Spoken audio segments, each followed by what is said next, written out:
Buenos días. Buenos días. Dios les bendiga grandemente en la multitud de la misericordia de nuestro Señor Jesucristo. Para mí es un gozo estar nuevamente en este lugar. No saben cuánto me gozo cada vez que el Rey me programa a mí acá. Lástima que no lo hace a menudo, pero bueno, pronto es que no le caigo muy bien. Pero para mí es un gozo haber venido a este lugar y encontrar un local nuevo. Dios es fiel, grande es su fidelidad y Él no abandona su iglesia. Prueba de eso es esto que estamos viviendo hoy en esta iglesia. Y me alegro grandemente por toda la iglesia, Comunidad de Gracia, pero también, así como Dios es fiel, nosotros debemos seguir siendo fieles también con Él. Y eso a ustedes, miembros de Comunidad de Gracia, es una exhortación a la fidelidad que deben tener con el Señor y ahora sostener el lugar. Conseguirlo de pronto no fue muy fácil, pero sostenerlo quizás es el reto más grande. Y sé que el Señor proveerá para ustedes y van a poder mantener este lugar, o quizás más adelante, ¿por qué no cambiar? Porque ya se está quedando chiquito. Hoy, como Naiser lo mencionó, la Iglesia Comunidad de Gracia comienza una nueva serie, el cual es acerca del cristiano y todos sus deberes civiles. Y en esta oportunidad, este primer domingo, yo vengo a hablarles acerca del cristiano y el voto. Siempre hay una tensión en cada área de nuestras vidas en cuanto a lo secular y en cuanto a lo espiritual. Y lamentablemente en muchas iglesias se predica de que nosotros somos ciudadanos del reino. Por lo tanto, no podemos estar participando en este tipo de cosas que el mundo crea. Lamentablemente, mis hermanos, tienen el consejo de Dios disperso. No conocen la palabra de Dios, no conocen al Dios de la Biblia y no conocen las obligaciones civiles que nosotros como creyentes debemos tener o tenemos. En el día de hoy, providencialmente, me toca hablar acerca del cristiano y el voto. Y digo providencialmente porque ahorita, en el mes de marzo y en el mes de mayo, hay elecciones en nuestro país. Y quiera Dios que quede un candidato que actúe conforme a su voluntad y no conforme a nuestros gustos. Porque muchas veces queremos escoger candidatos porque a nosotros nos parece. Pero lamentablemente muchas veces nuestro corazón caído, que tiene esas secuelas caídas, aún escoge candidatos que ni siquiera glorifican el nombre de Dios. Y no estamos hablando de candidatos que tienen que ser cristianos reformados, no. Tienen que ser candidatos que cuiden de su voluntad o no queriéndolo, pero que cuiden los preceptos de Dios. Aún Dios en su gracia común a los hombres impíos les otorga ese tipo de cosas. Entonces comencemos, y quiero comenzar esta enseñanza con esa introducción. ¿Debemos votar, mis hermanos? Es una pregunta que les hago. ¿Debemos votar? Más allá de cualquier sombra de duda, votar es el deber y la responsabilidad de cada cristiano. Y votar por los líderes que promueven los principios cristianos. Ciertamente Dios está en control, pero eso no significa que no hagamos nada para fomentar su voluntad. En 1 Timoteo 2, 1-13 se nos ordena orar por nuestros líderes. Dice 1 Timoteo, exhorto ante todo a que se hagan rogativas, oraciones, peticiones y acciones de gracias por todos los hombres, por los reyes y por todos los que están en eminencia, para que vivamos quieta y reposadamente en toda piedad y honestidad. Porque esto es bueno y agradable delante de Dios, nuestro Salvador. En términos de liderazgo político, hay evidencia en la Escritura de que algunas veces Dios ha estado disgustado con nuestras elecciones. Busquemos en su Biblia, por favor, este texto de Oseas 8:4. Oseas 8:4.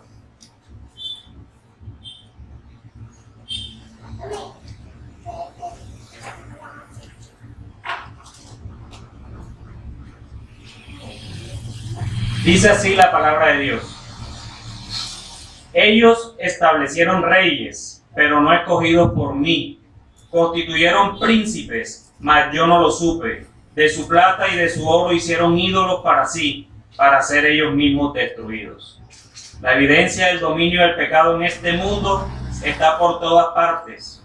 Mucho del sufrimiento en el mundo se debe al liderazgo ateo. Proverbio 28:12 dice: cuando los justos se alegran, grande es la gloria, mas cuando se levantan los impíos, tienen que esconderse los hombres.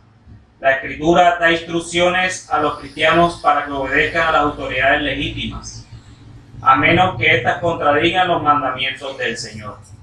Busquen en su Biblia, por favor, Hechos 5, del 27 al 29, y otro que busque Romanos 13:1. La Escritura da instrucciones claras de que los cristianos debemos obedecer a las autoridades legítimas. Hechos 5, del 27 al 29, y Romanos 13:1, a menos que éstas contradigan los mandamientos del Señor. Cuando hay políticos o el Congreso o los presidentes dan leyes que van en contra de los mandatos del Señor, nosotros no deberíamos obedecer eso. Pero eso no significa, mis hermanos, eso no significa que no acarriemos con las consecuencias de no obedecer. Les doy un ejemplo.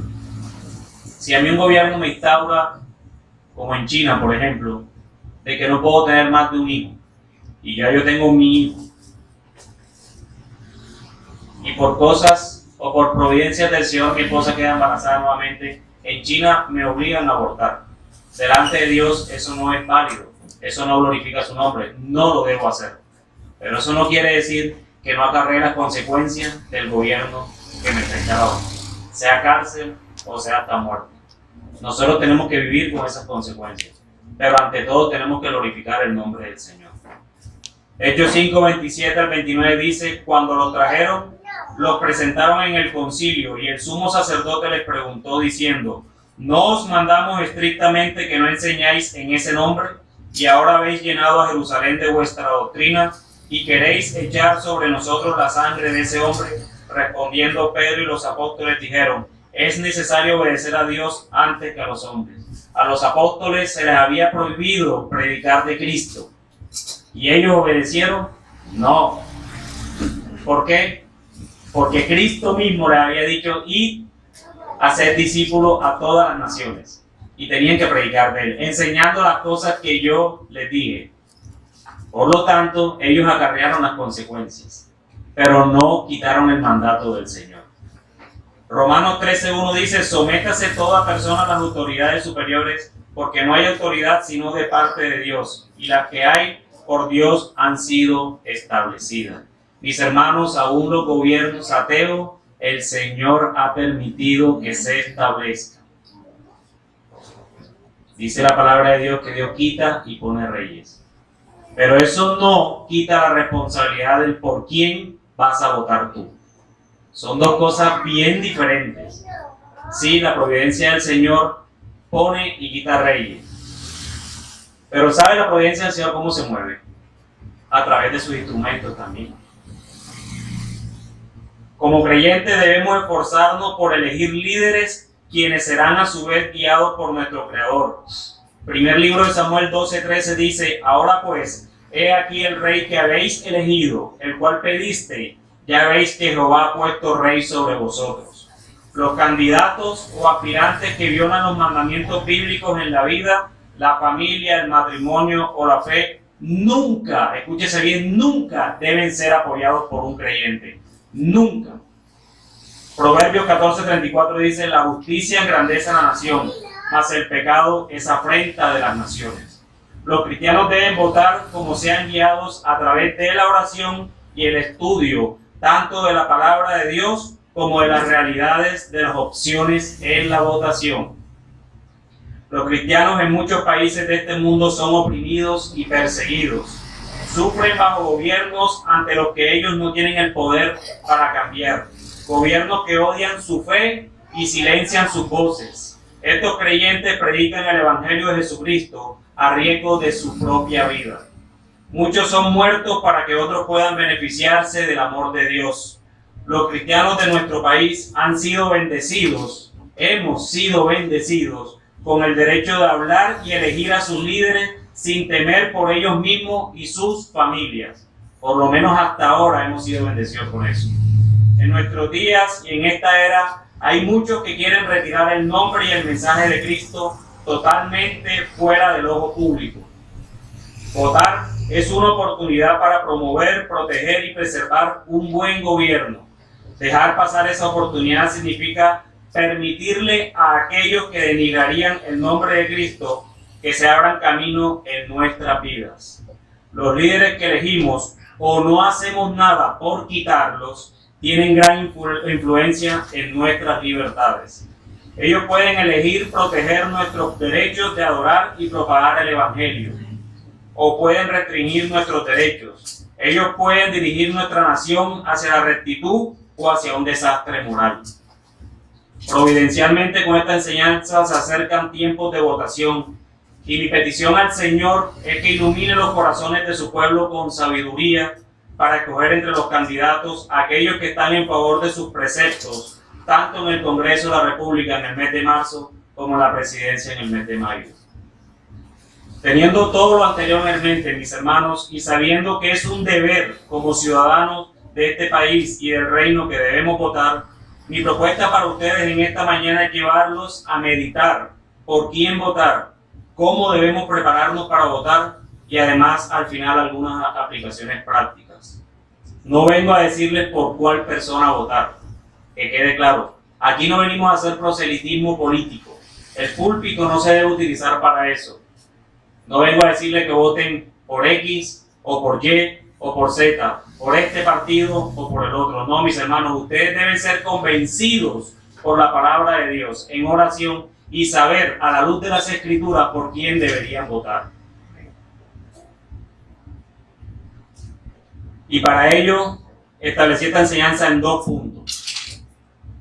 El primero de ellos es el perfil de un buen gobernante. Y el segundo, las directrices para ejercer el voto. Créanme que material de este tema casi no hay. Casi no hay. Menos mal que los que programaron esto lo programaron con buen tiempo y uno tuvo que buscar y buscar, y no solo buscar, hasta meditar en todas las cosas que uno ve en las redes sociales. Cómo cristianos defienden posiciones políticas sin haber siquiera tomarse el trabajo de aprender qué posición política o ideales políticos tienen. Da tristeza las redes sociales como está abunda de eso. Lo peor y lo que más me duele, cómo cristianos se tiran entre cristianos por no tener una misma posición política. Eso da tristeza, mis hermanos. Cuando nuestro líder es Jesucristo y Él debe ser nuestro modelo. Comencemos entonces con nuestro primer punto y es el perfil de un buen gobernante. Primero, un buen gobernante es un hombre apto para gobernar y liderar. Primer libro de Reyes, capítulo 3, versículos 9 al 10.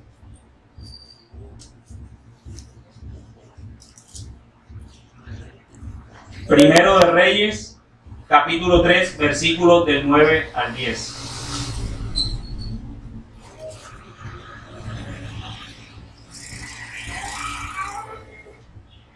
Dice así la palabra de Dios.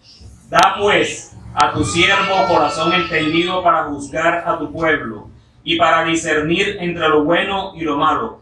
Porque ¿quién podrá gobernar este tu pueblo tan grande?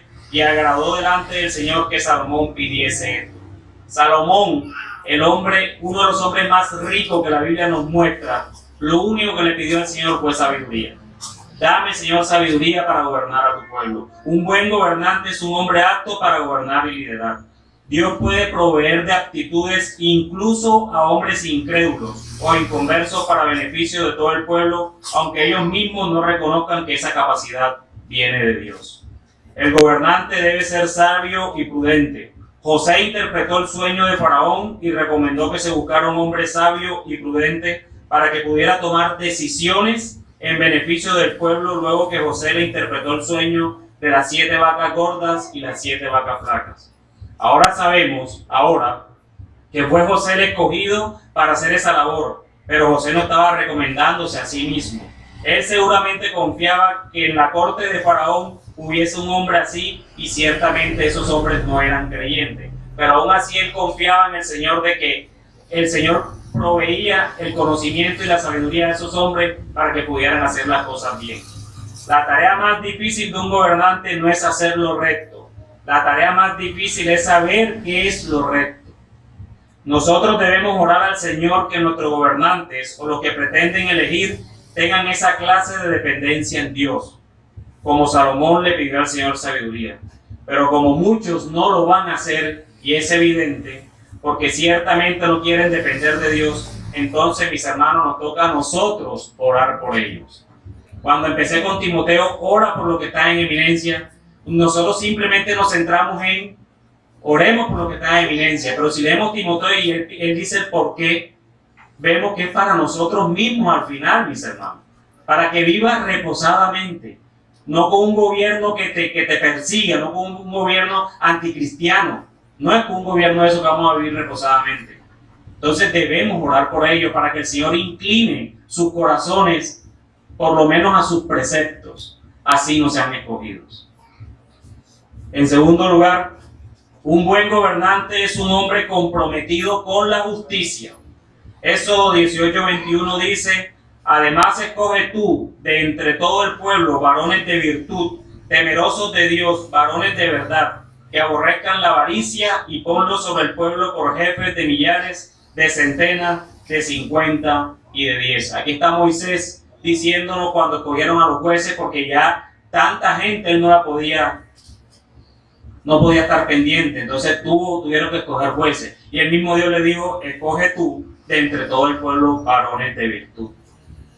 Deuteronomio 16, del 18 al 20 dice: jueces y oficiales pondrás en todas tus ciudades que Jehová tu Dios te dará en tus tribus, los cuales juzgarán al pueblo con justo juicio. No tuerzas el derecho, no hagas acepción de personas, ni tomes soborno, porque el soborno ciega los ojos de los sabios y pervierte las palabras de los justos. La justicia seguirás para que vivas y heredes la tierra que Jehová tu Dios te da.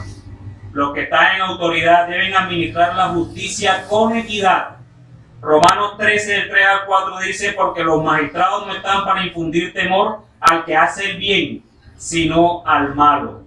¿Quieres pues no temer a la autoridad? ¿O quieres pues no temer la autoridad? Haz lo bueno y tendrás alabanza de ella, porque es el servidor de Dios para tu bien. El gobierno de Roma era pagano, y aún así Pablo le dice esto a la iglesia que está allá: estos gobernantes son servidores de Dios para hacer lo que Dios quiere que ellos hagan.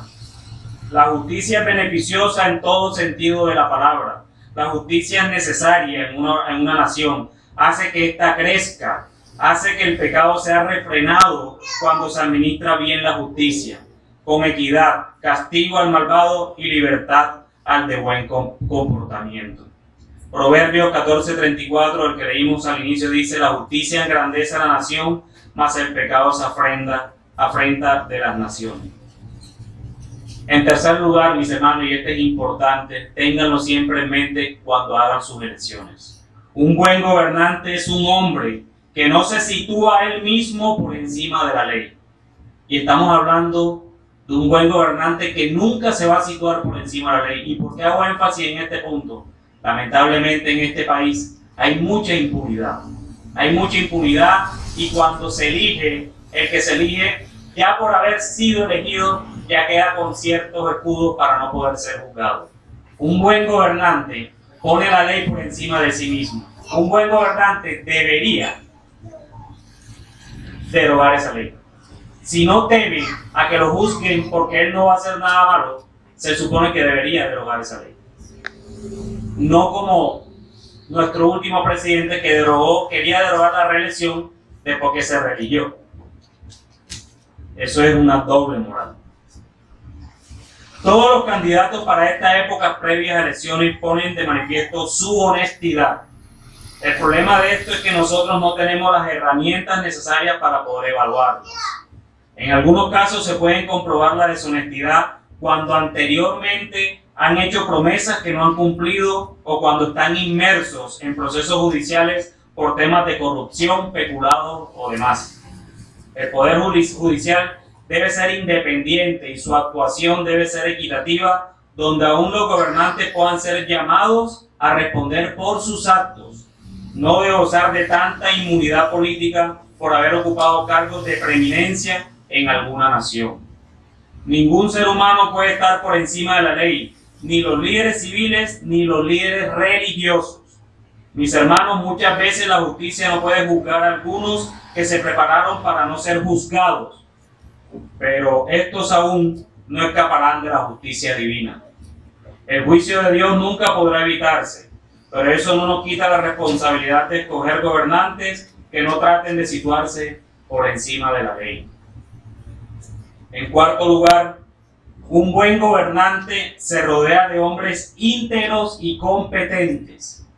Ninguno puede gobernar solo, y la Biblia enfatiza en varios textos este tema en diferentes tipos de gobierno, incluso en el eclesial.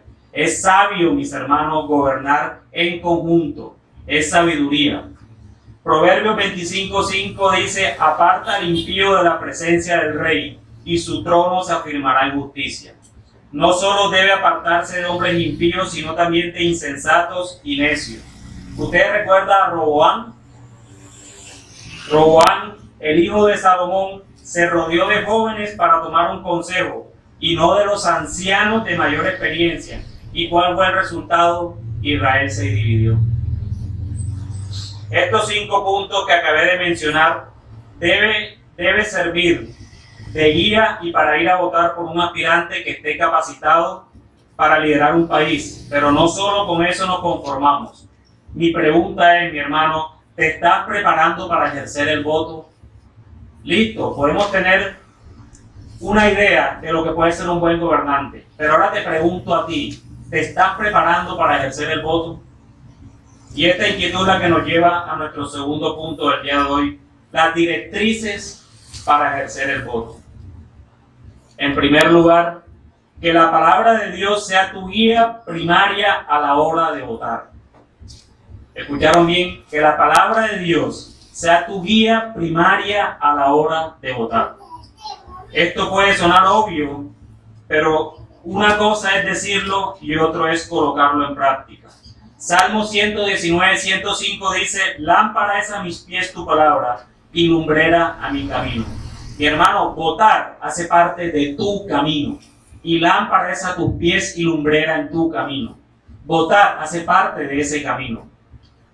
Al momento de votar debemos hacerlo con una conciencia informada por la palabra de Dios y no por gustos partidistas.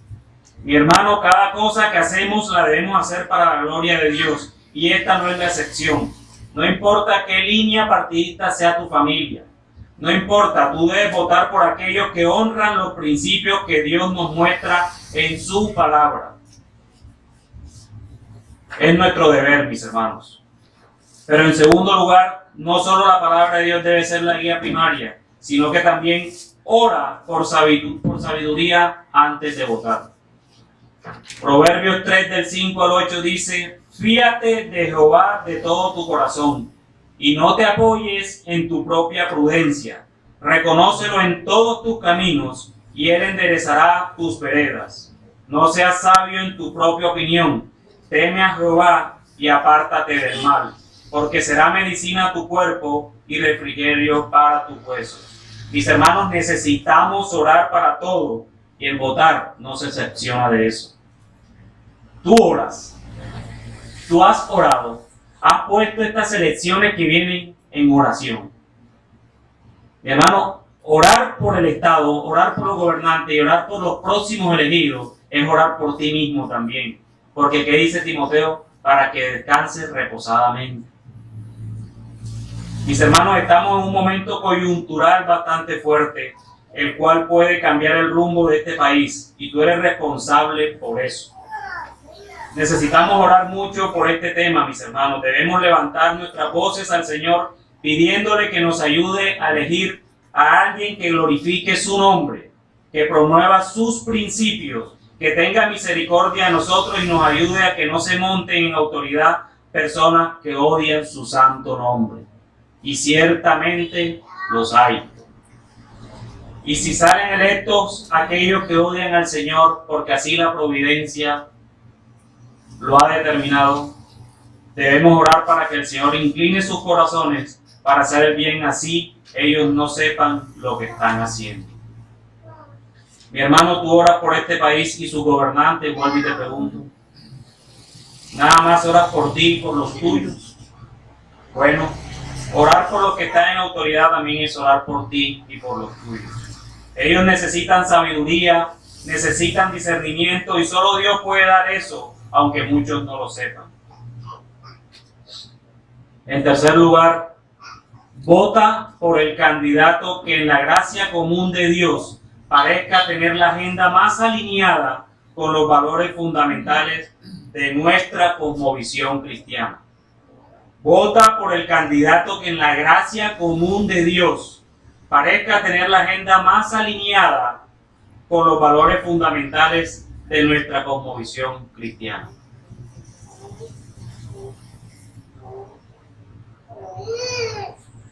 No tenemos que estar de acuerdo en todo lo que el candidato propone.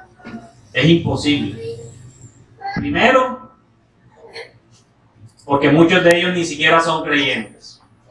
Y segundo, porque así fueran creyentes, aún ese viejo hombre sigue acechándonos.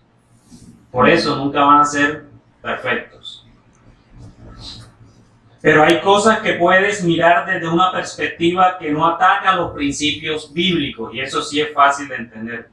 Ejemplo, hay un candidato que está en contra del aborto, que está en contra de la eutanasia, que está en contra del matrimonio entre parejas del mismo sexo, y todas estas cosas que Dios lo ve como pecado.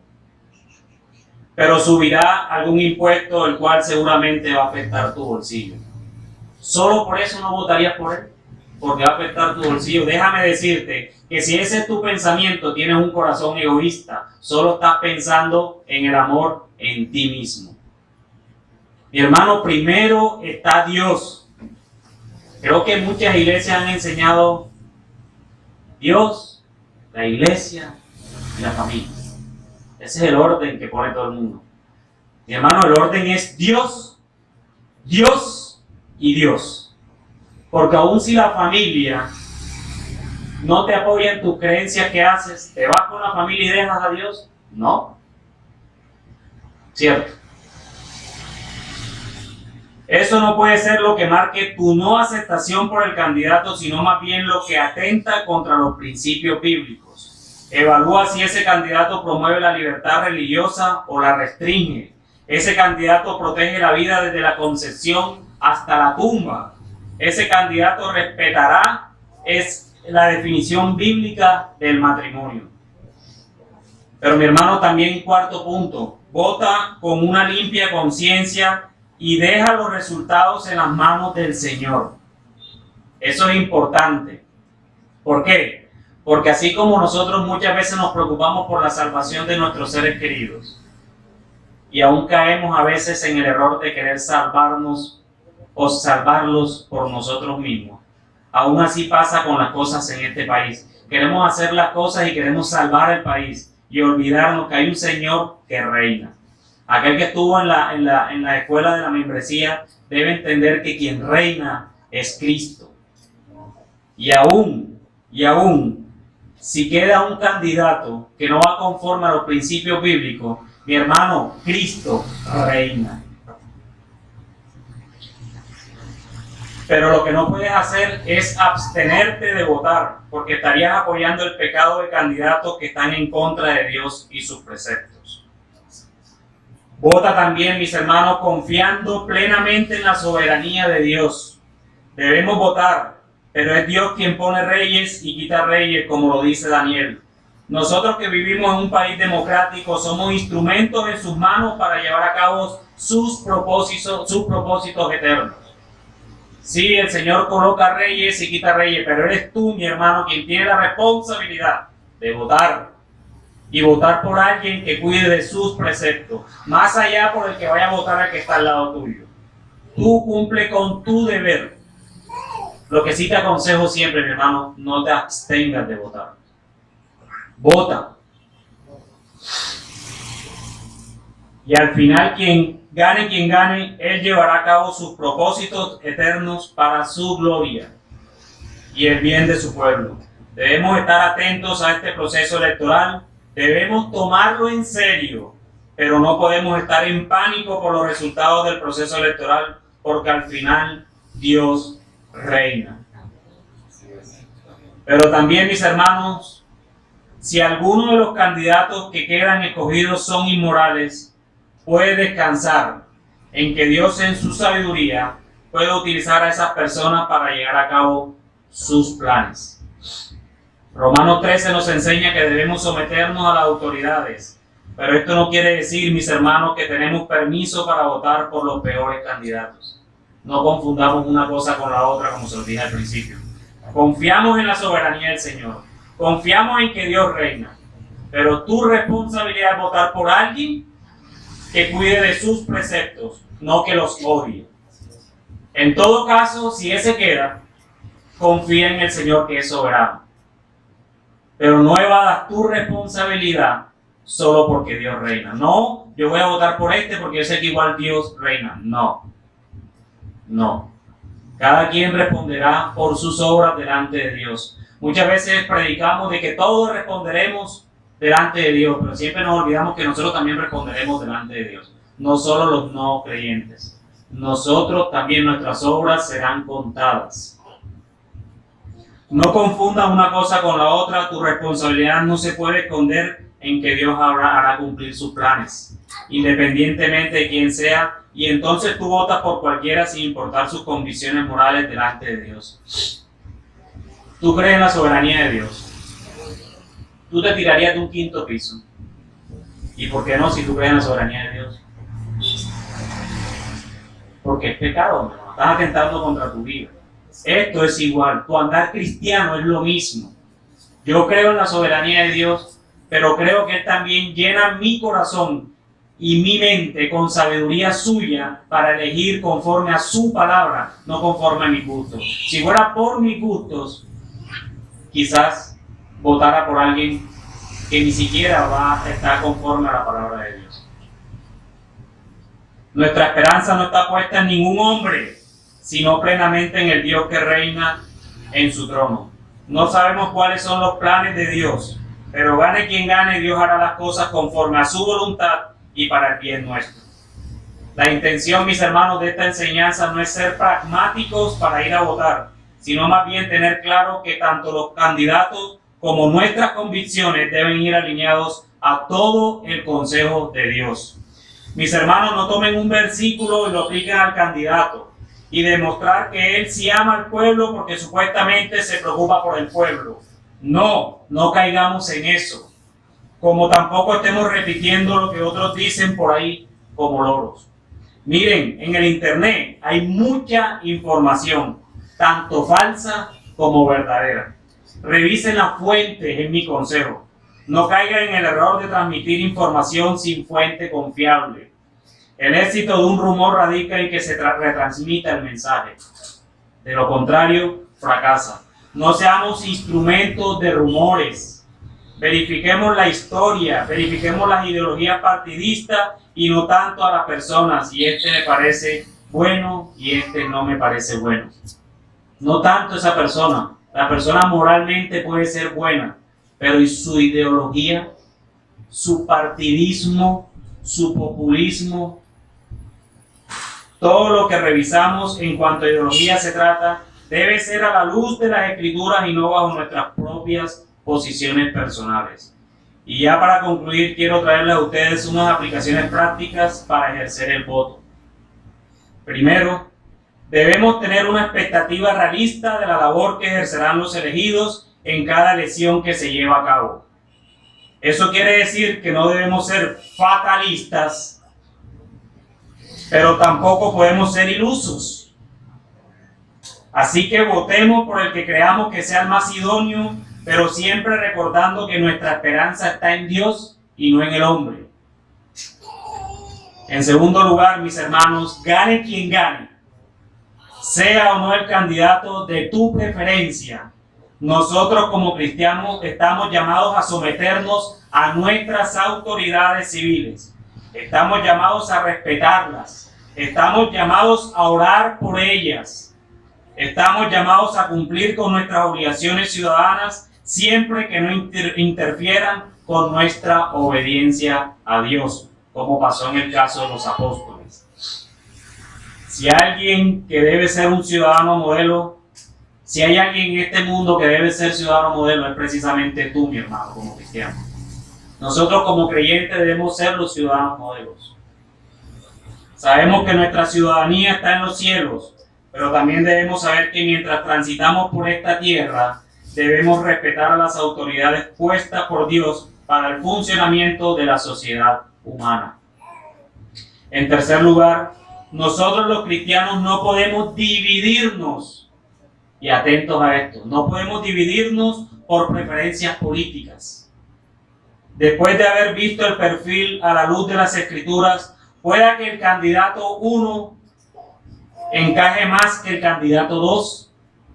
Sin embargo, hay hermanos que se van por uno y por otro. No lo sabemos. Normalmente es así, pasa eso. Lo importante, eso sí, lo importante es que en los puntos innegociables no haya diferencias. Ahí es donde radica lo importante. Tú puedes tener una ideología política, mi hermano, diferente a la mía. Tú puedes tener un candidato preferente diferente al mío. Pero eso no quiere decir que tú y yo tenemos que agarrarnos por eso. Uno, mucho menos discutir en redes sociales, que eso quiebra la iglesia de Cristo. En Facebook se ve tanta discusión, en el Twitter tú ves tantas discusiones entre creyentes, que a veces uno lo pone a pensar y mi primera pregunta es, ¿son creyentes? Uno no puede dudar de la obra de Cristo, pero esa obra de Cristo nosotros simplemente la verificamos por sus frutos, porque el corazón no lo alcanzamos a ver. Así que mis hermanos, no caigan en esas peleas partidistas. Nosotros no somos políticos, nosotros somos cristianos y ejercemos un derecho civil, o más bien un deber civil de ir a votar. Pero eso no nos lleva a que tenemos que ser enemigos de tal iglesia porque allá apoyan a tal candidato. Y eso es otra cosa. Desde el púlpito de esto no se habla. Por eso yo he venido a decirles directrices que no son pragmáticas. Pero yo aquí no he hablado de nadie. Yo aquí no he hablado de nadie. Ah, sí, del presidente. Los cristianos amamos, adoramos y servimos a un mismo Dios y Padre. Confiamos en el mismo Salvador, nuestro Señor Jesucristo. Proclamamos el mismo Evangelio, que hay salvación en Cristo para todo aquel que cree, y tenemos una misma esperanza, que Cristo vendrá por segunda vez. En el cielo no vamos a ser simpatizantes de ningún partido, pero seremos hijos de Dios por los siglos de los siglos. Y en cuarto lugar, mis hermanos, es obvio que el único soberano, digno de toda nuestra confianza, digno de todo nuestro honor, es nuestro gran Dios y Salvador Jesucristo. Cuando las Escrituras trazan el modelo que debe haber de gobernante, nuestro modelo es Cristo. Es Cristo. Él es perfectamente apto para gobernar. Su sabiduría es infinita, lo mismo que su poder y su bondad. Él siempre gobierna para el bien de su pueblo. Solo le pido a Dios que su Santo Espíritu nos ilumine a la luz de las Escrituras para que podamos entender a través de toda su palabra qué aspirantes puedan ser opcionados delante de Él para gobernar este país sin el perjuicio y la responsabilidad que tenemos delante de Él, el cual también seremos juzgados por nuestras decisiones. Mis hermanos, ¿tienen alguna pregunta?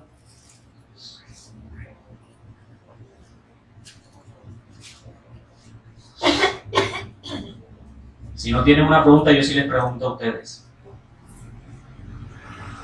¿Quieren que les pregunte algo? Tengo todavía 3 minutitos. Les hago una pregunta que ustedes no se hacen o no sé si se la han hecho. ¿Y puede quedar de presidente una mujer? Unos dicen que sí, otros dicen que no. Bueno, investiguen. Yo lo único que les puedo decir al respecto es que la Biblia en ninguna parte lo prohíbe. Cuando estamos hablando de mujeres al gobierno, estamos hablando en el área de la familia y en el área de la iglesia en la Biblia. pero en la nación la Biblia calla. Y si la Biblia calla, calla tú también. Deuteronomio 29:29. No es que mi hermano, esa es la que le gusta a mi hermano Arley. ¿Alguna pregunta adicional? Mi hermana. Bueno, no es una pregunta. O sea, no es una pregunta, es más bien darle gracias al Señor porque Él conoce las inquietudes que tenemos en nuestro corazón. Y realmente yo sí he estado meditando mucho sobre estas elecciones y meditando en todas las cosas que vemos a diario. Nos basta mirar las noticias y todas esas cosas. Y sí he estado orándole al Señor y pidiéndole su ayuda. En realidad a veces hasta me siento como que he entrado hasta como en una angustia pensando en todo esto que se avecina. Y bueno, ahora esta enseñanza, pues le doy gracias al Señor porque me ha ayudado, me ha hecho claridad de muchas cosas en las que estaba meditando. Y bueno, estaba cerca de las cosas que debía hacer y se han reafirmado ahora con esta enseñanza. Y le doy gracias al Señor por eso y en verdad sí es sumamente necesario que toda la iglesia oremos y no solamente oremos, tengamos en cuenta ahora estas directrices que se nos han dado a través de esta enseñanza y confiemos en la soberanía del Señor. Y otra cosa, algo que usted dijo, ¿verdad? No entremos en pánico y a veces uno tiende a sentir una preocupación quizás hasta exagerada por la situación. Uno ve tantas cosas, anoche por lo menos estaba mirando un video y que hablaban acerca de que las cosas que se están dando ahora en cuanto a los partidos políticos no son cosas de ahora, son cosas que se vienen gestando ni siquiera de décadas, sino de siglos atrás, y hablaban acerca de todo lo que es realmente el comunismo, no es lo que le muestran a uno, o sea, de todo lo que pude ver, bueno, es algo terrible. Y en ese momento entré como eso y empecé a clamar al Señor y a pedirle por todas esas cosas, pero realmente, como usted dice, confiamos en la soberanía del Señor, pero tenemos una responsabilidad que no debemos olvidar, que debemos tomar en serio y de veras orar fervientemente, porque no se trata simplemente de los que estamos ahora aquí, se trata de nuestros nietos, de nuestros bisnietos, de toda nuestra generación, que todo lo que ocurre en este presente les va a afectar a ellos. Entonces, como le dijo Mardoqueo a Esther, muchas veces pensamos, no, yo estoy bien aquí, a mí no me va a pasar nada y dejemos aquello. No, todo esto también nos va a afectar a nosotros si no hacemos algo. Amén, mi hermana. Sí, lamentablemente estamos en un tiempo en el que debemos meditar mucho, debemos orar mucho, es mi consejo, por todas estas cosas. Oremos por la izquierda, oremos por la derecha, oremos por el centro. Tenemos que orar por todos, mis hermanos, por todos. Pero sobre todo no nos dejemos robar el contentamiento, el gozo que el Señor nos da en Él por este tipo de cosas. Cuando tu contentamiento se va por este tipo de cosas, créeme que no es un contentamiento real, porque el contentamiento real nace del corazón cristiano, no nace de cosas externas. Las cosas externas no nos deben afectar internamente, por lo menos hasta el punto de quitarnos el contentamiento. Sí, ponerle seriedad, pero también orar y confiar en el Señor. Entonces, oremos, mis hermanos, para terminar la enseñanza. Bendito Dios, te damos las gracias en Jesucristo, nuestro Señor y Salvador. Gracias, Padre amado, por permitirnos este rato, Señor, este tiempo contigo, Padre amado, para enseñar acerca de las obligaciones civiles que nosotros como creyentes también tenemos, bendito Dios. Te ruego, Padre amado, por mis hermanos aquí presentes, que tú le llenes la conciencia de ti. Llénales esos pensamientos de ti, Señor, así como hiciste con Cristo, Padre amado, para que puedan tomar decisiones en sabiduría, bendito Dios, y poder tomar sus elecciones en serio, Padre amado. Escoger personas, Señor, que alaben y glorifiquen tu nombre. Y si no son creyentes, bendito Dios, que por lo menos cuiden de los preceptos que tú has mandado en tu palabra, bendito Dios. Te ruego por estos gobernantes que están actualmente, Señor, que tú inclines sus corazones, Señor, hacia nosotros, Oramos por los que están en eminencia, por todos nuestros gobernantes, bendito Dios, independientemente de qué partido sean. Padre amado, los colocamos en tus manos para que hagan tu voluntad, así ellos no lo sepan, bendito Dios. Te lo pedimos, Señor, en el nombre de nuestro Señor Jesucristo, y que tu Espíritu Santo nos ilumine. Amén.